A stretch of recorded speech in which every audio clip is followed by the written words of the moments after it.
Welcome to the Digital Sculptors video tutorial series. Today, we will look at the new Super Skrinkwrap add-on for Blender. The tutorial will show you how to get and install the add-on and its general usage. The add-on can fit a mesh with subdivision modifier to a reference mesh in such a way that the limit surface lies close to the reference points within a certain tolerance. Although the Skrinkwrap modifier will fit a mesh on another reference mesh, the limit surface will not pass through the reference. The link to the documentation page and download is in the video description below.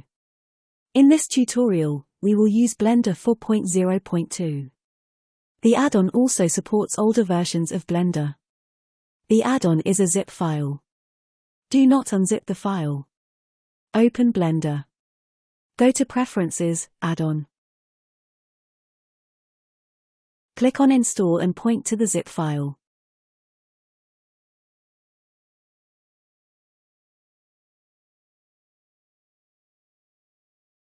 Click the check mark to enable the add-on.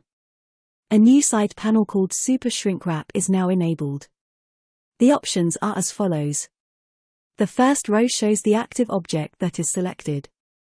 If no object is active or an invalid object is selected, Select Object is displayed. The second field is for the reference object. You can use the eyedropper function to select the reference object. The next field controls the number of iterations to run to get close to the required tolerance. The default value is 3. This can be changed between 1 and 10. The third column shows the tolerance is millimeters for the deviation map.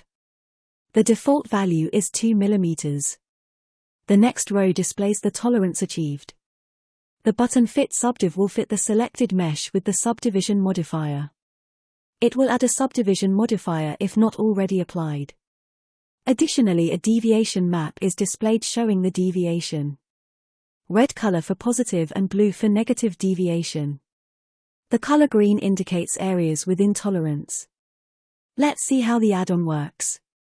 The sample file contains 2 meshes. Select the mesh that you have to modify. Using the eyedropper, select the reference mesh. The Fit Subdiv button will execute the program.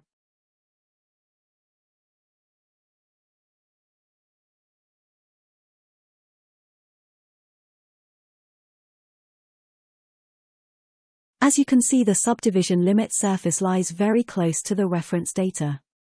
You can improve the tolerance by increasing the number of iterations. The tolerance can be improved further by adding additional loops where the tolerance is loose and running the add-on again.